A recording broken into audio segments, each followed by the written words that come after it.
stop the backing track here for a minute, if I can reach it. Okay, found a nice lick, nice phrase over a 251 in C. It's by a guy named Lorenzo Ferrero. He's a tenor sax player, very good one, and a good teacher. I've been looking at a lot of his stuff lately. Of course, he plays it on tenor sax, but it's completely applicable to the guitar. It's just the key differential there, but for our purposes, it doesn't matter. We're doing it as a 251 in C. And let's just take a look. 2 would be D minor 7. 5 would be G7. 1 would be some kind of C major. I think what I'll do is, it's a 2-measure phrase consisting completely of 16th notes. Why don't we take a look at the second measure, and let's get that going. That's over the C, over the G7. I just love the sound of it. And even though it's created by a guy who plays tenor sax, it's his line, to me, it strikes me as kind of guitaristic, kind of like playable on guitar, and it's kind of like certain things lay under your fingers. My only problem is picking that quickly and playing the 16th notes. But let's take a look at the second half of this line for measure 2, which is the measure of G7. So here's what we have. Try not to over-talk it. Of course, we're in the key of C, and here we go. 4th string, 3rd string, 2nd string, 1st string, 2nd string, 1st string, 2nd string, 3rd string, 4th string. So he kind of goes somewhere else. He doesn't go to the 1 when he's playing his line. So I kind of fudge the C major part. The crux of this is what he does over D minor 7 to G7. Let's take a look again at the G7 line.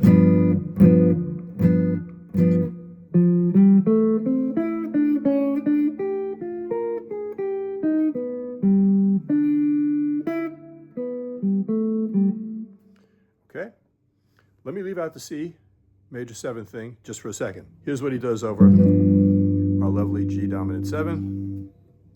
And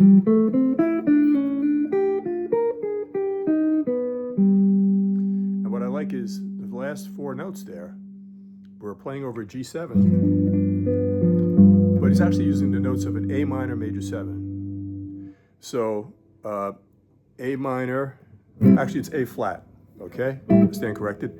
It's A flat minor major 7.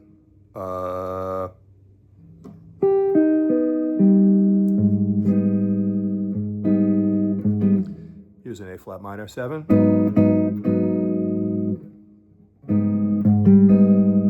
If I double that major 7th interval in the chord, so it's nice because he's using it as an altered sound.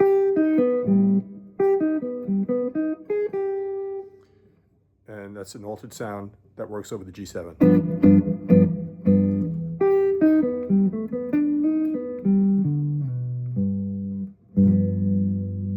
One more time on the G7, which is the second measure of this run. Here we go.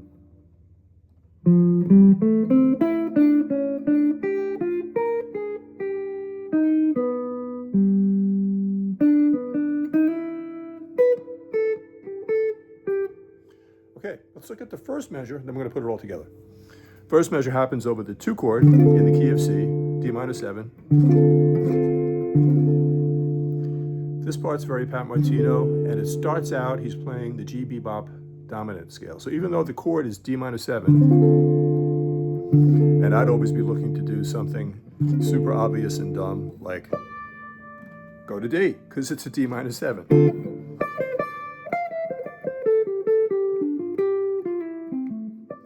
Here he's going to G. So, there's the exact thing we're doing, which is a 2-5, D minor to G7. So they're kind of interchangeable. When you want to solo over one, you can kind of use the other, and vice versa. Okay. So over that D minor 7, here's what we have. Starting on the 2nd string, we're going to be going down chromatically for a while.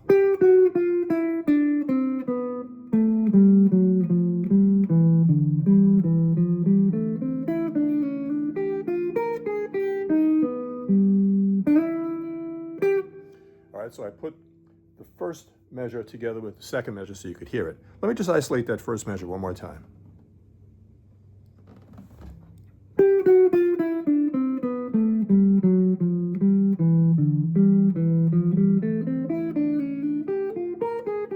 I can't not play the second measure. It's a problem. Here we go.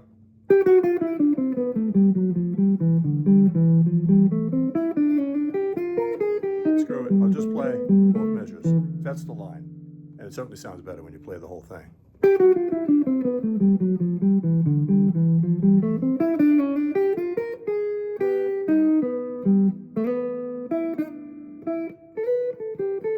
Okay, so here's G bebop dominant scale.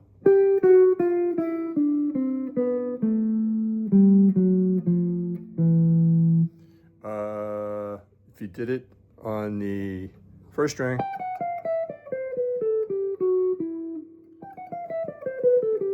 okay, so it starts out with that.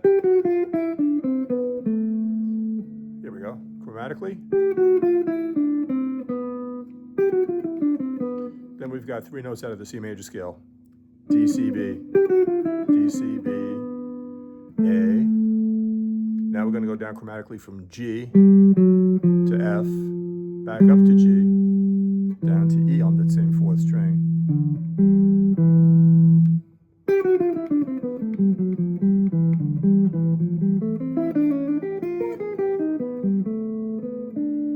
You know, for the life of me, I'm trying to figure out why I like this line so much, why it sounds so good to me. I think part of it is the chromaticism. Part of it is when he gets over the G7, I'll just show you a couple of things. Here he's throwing in the flat 5, back up to the natural 5. Here he's throwing in the sharp 9, the flat 9, the root, now the sharp 5, third, root. So he is throwing in some nice flat 5, sharp 9, flat 9. But it's kind of like, it has a certain quality to it.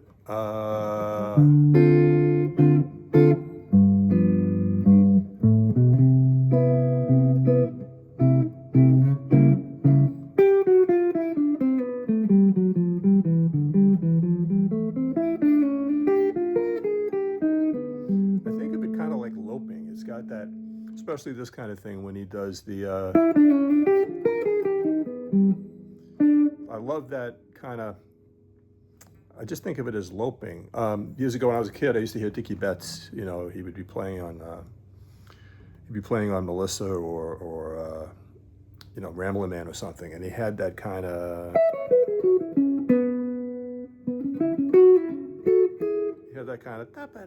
like he had kind of a, and he'd get into a rhythmic thing.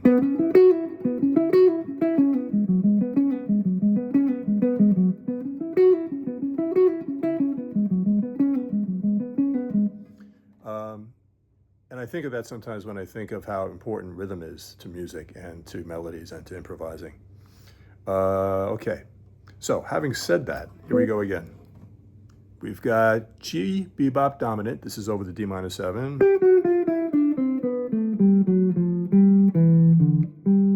Now here we start our line over G7.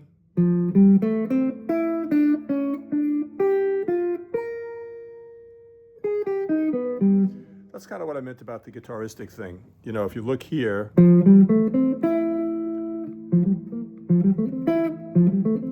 can kind of go from the 5th fret 3rd string to the 5th fret 2nd string.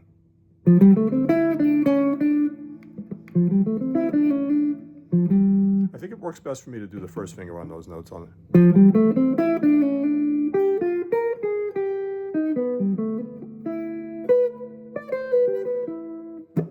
Okay, one more time on this.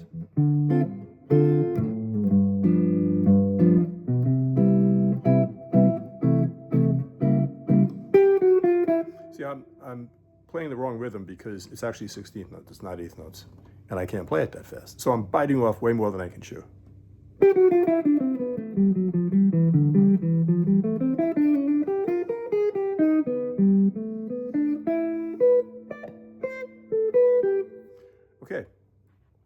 there's another line, and it's actually a whole step higher. It's over a 2-5 in D, E minor 7, A7. This one is eighth notes. So in that sense, it's more doable for me. E minor 7, 4 beats, 5 chord, A7, 5 chord in D, landing on D major 7, the 1 chord.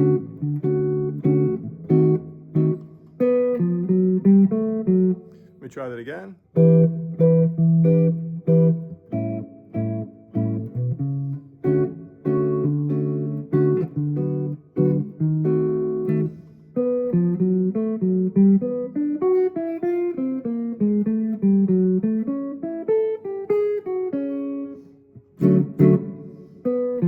Okay, 1, 2, 3, 4.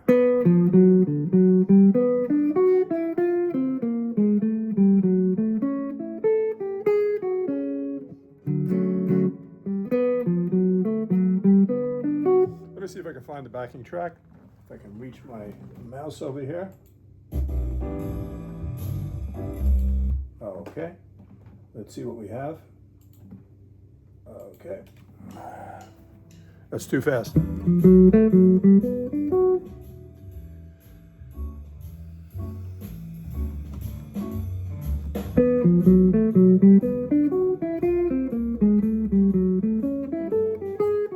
Something like that.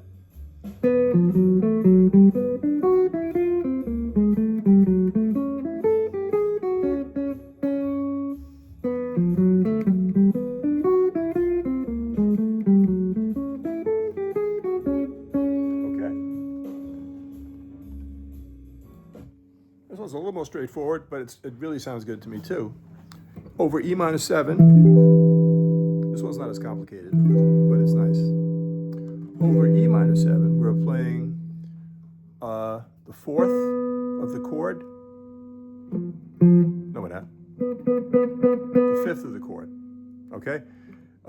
Let's not go there though. Here we go.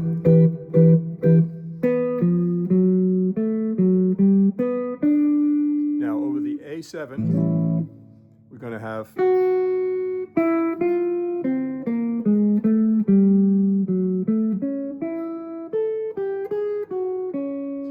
again, I'm filling in what's played over the 1 chord because when Lorenzo Ferrero played this on his tenor, it was really, he was just doing the 2 and the 5, and then he went somewhere else. I'm kind of making it into a 2-5-1. So again, 2 E minor 7, 5 is A7, 1 is D major 7.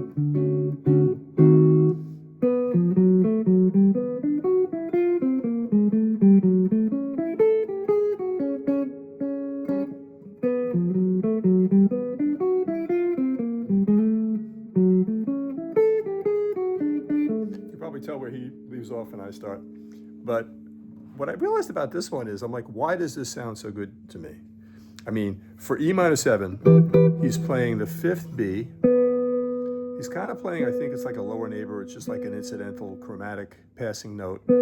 F up to the 9 of the E minor 7 chord, which is F sharp, to the 11, which is A, back to the 9, to the 3 of E minor 7, which is G, the 5, D, which is the 7, the flat 7. So that's kind of like pedestrian.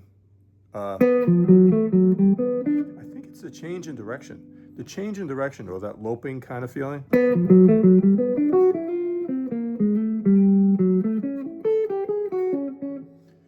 Okay, then when he plays the second measure, the part he plays over A7, the 5 chord, it's very unusual.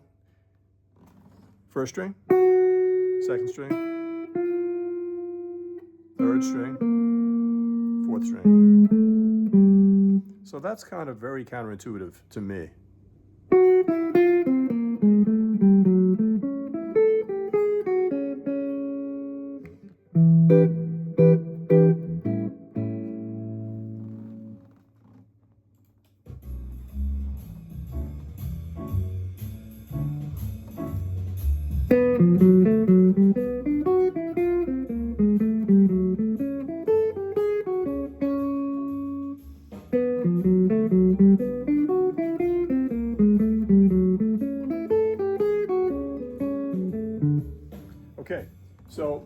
get something out of those two licks.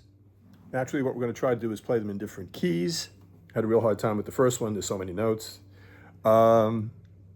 Yeah, so next time I think I'm going to tackle John Coltrane, something that he played over the middle section of Sonny Rollins' tune Oleo.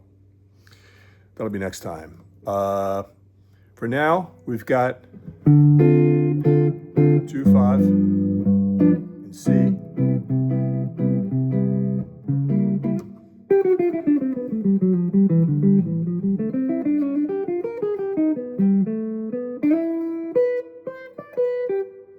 We've got a 2/5 in D.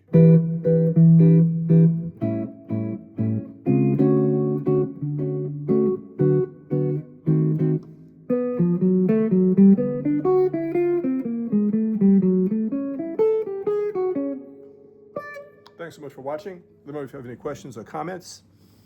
Subscribe if you like this kind of stuff. I'm going to get back to doing more chord melodies, more solo guitar arrangements. I'm just fascinated with improvising, and I'm fascinated why certain improvisers just sound so good. You know, Sonny Rollins, Sonny Stitt, Charlie Parker, John Coltrane, Pat Martino, Jimmy Bruno. You know, the list goes on and on. Joe Pass. Why do they sound so good? And I'm trying to slowly figure it out. But anyway, thanks for watching. Keep the music going. Keep playing. Stay well. Have a great day.